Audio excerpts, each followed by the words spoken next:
grippe était passée. Là, on va se retrouver avec toute une série de virus qui vont encombrer les services, qui vont augmenter le nombre de personnes probablement en réanimation et qui vont faire qu'on va avoir cette psychose d'hospitalisation face à la Covid.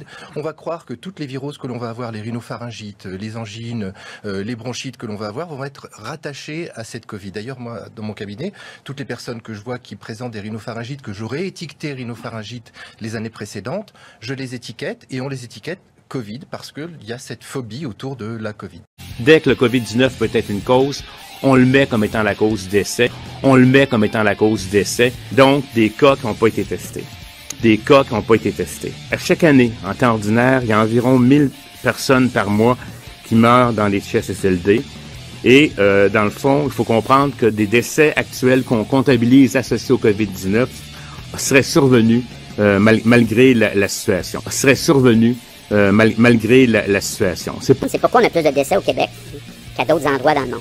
Au Québec, ça a toujours été le cas, même quand il y a des grandes chaleurs, on déclare tous les décès associés à une maladie, un virus. On déclare tous les décès associés à une maladie, un virus. Donc on est réputé pour déclarer, et puis même par association, quand quelqu'un décède dans un CHSLD, s'il est associé à quelqu'un qui avait la COVID, ben, il est calculé comme COVID. C'est pas le cas partout dans le monde. Wait, first, as in Quebec, any time somebody, even if they die from a cancer or another disease, if they've got COVID-19, they're going to be counted as COVID-19. Even if they die from a cancer or another disease, if they've got COVID-19, they're going to be counted as COVID-19.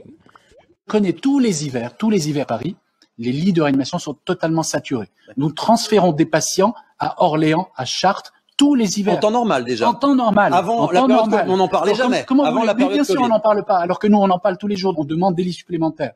Rien ne nous est accordé. Est arrivé ce matin à l'hôpital. Le diagnostic est posé. Elle est grippée. Ces patients vont s'ajouter aux autres patients qui se présentent habituellement aux urgences et avec un encombrement des lits d'hospitalisation. Là, on est dans une situation où l'hôpital n'a plus aucun lit d'hospitalisation.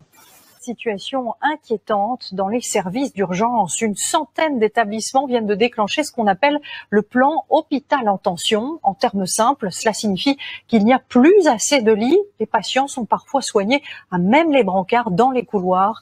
Une situation de crise qui devient permanente. Et vous allez l'entendre, les personnels sont à bout de souffle. Des brancards un peu partout. Aux urgences de l'hôpital de Toulon, c'est une journée comme les autres. Et le personnel est à bout de souffle. Les urgences sont en surchauffe sur l'ensemble du territoire, avec l'hiver, la grippe. Dans cet hôpital de région parisienne, les malades de la grippe affluent. L'hôpital est surchargé. On est actuellement en état de saturation d'hospitalisation. On n'a plus de place à l'hôpital. On appelle les soins de suite rééducation, les unités gériatriques aiguës, ils sont pleins. Et on ne sait pas très bien où mettre ces patients-là. Aux urgences de Lorient aussi, l'hôpital sature. Dans les couloirs ce matin, les patients attendent parfois plus de 20 heures sur des brancards avant d'obtenir un lit. La pénurie de lits, un classique que l'hôpital de Haute-Pierre doit gérer chaque hiver.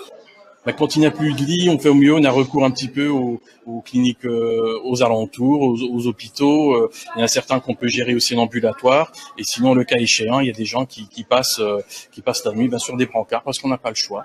Le corps médical, lui aussi, est débordé. L'ensemble du service fonctionne à flux tendu. Pas sûr que la situation s'améliore dans les prochaines semaines. La grippe n'a pas encore atteint son pic dans la région. Les hôpitaux, tous les hivers, ils sont plus ou moins débordés, les hôpitaux français. Hein, Mais pourquoi on nous parle de seconde vague, alors? C'est quoi? C'est de la manip? C'est quoi? Oui, c'est de la manip, Mais avec quel objectif? Mais l'objectif, c'est de créer une peur, de créer un sort de contrôle social de la population. Quoi. Voilà. Parce que la crise elle va être extrêmement grave. Il faut se rappeler qu'on a eu les gilets jaunes pour une augmentation de quelques centimes sur le prix du carburant. Bon là, on va avoir presque 1 million de chômeurs en plus. Ça peut vraiment exploser. Et le fait de maintenir le couvre-feu et de créer cette peur diffuse, de dire cette peur, vous risquez de tomber malade et de mourir, alors ne pas nous embêter avec le pouvoir d'achat et l'emploi. Voilà, c'est une façon de mettre une chape de plomb sur la population.